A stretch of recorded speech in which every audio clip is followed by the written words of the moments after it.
কি হয়েছে শাহিনের? পা তো রক্ত ভেসে যাচ্ছে। দাদা তাড়াতাড়ি শাহিনকে গাড়িতে তুলুন। শাহিন কি হয়েছে তোর? তেমন কিছু না, এই পরে একটু কেটে গেছে, ডাক্তার টিটিনাস দিয়ে দিয়েছি, আর কোনো অসুবিধা নেই। আল্লাহ এত করে বলি একটু দেখে শুনে কাজ করতে। মা তুমি চিন্তা করো না, মা তেমন কিছু হয়নি, এই সামান্য একটু কেটে গেছে। মাসিমা এই ওষুধগুলো টাইম মতো খাইয়ে দেবে, আর তুমি এখন রেস্টে থাকো, এখন কিন্তু কাজে টাজে যাবে না। তুমি ঠিক করে বলে যাও মা, আমার কথা শুনবে নাকি? কিন্তু কাজে না গেলে? তোমার কোনো চিন্তা নাই সীমা, এটা আপনি রাখেন। টাকা?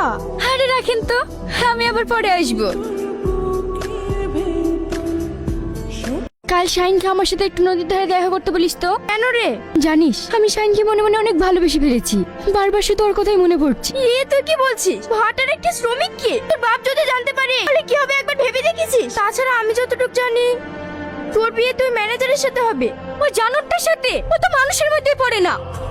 টাকা থাকলে তাকে ভালোবাসা যায়, বাসতে গেলে একটা মনের মতন মন লাগে, এটা আমি শাহিনের মধ্যে দেখেছি। ও গরিব হতে পারে কিন্তু ওর মধ্যে একটা সুন্দর মন আছে। ঠিক আছে, তো যা ভালো হয় তুই তাই কর। চ এখন। আমার জন্য তোমার জীবনটা কেন নষ্ট করছো? কেন? ভালোবাসলে কি কারোর আবার জীবন নষ্ট হয় নাকি? তা হয়তো হয় না, কিন্তু তোমরা তো ভীষণ বড় লোক, আর আমি তোমাদের ভাটার সামান্য একজন শ্রমিক। শ্রমিকের সঙ্গে মালিকের ভালোবাসা কোনোদিনই হয় না, আর আমাদের ভালোবাসা তোমার বাবা মেনে নেবে না। আমি বলছিলাম তুমি এসব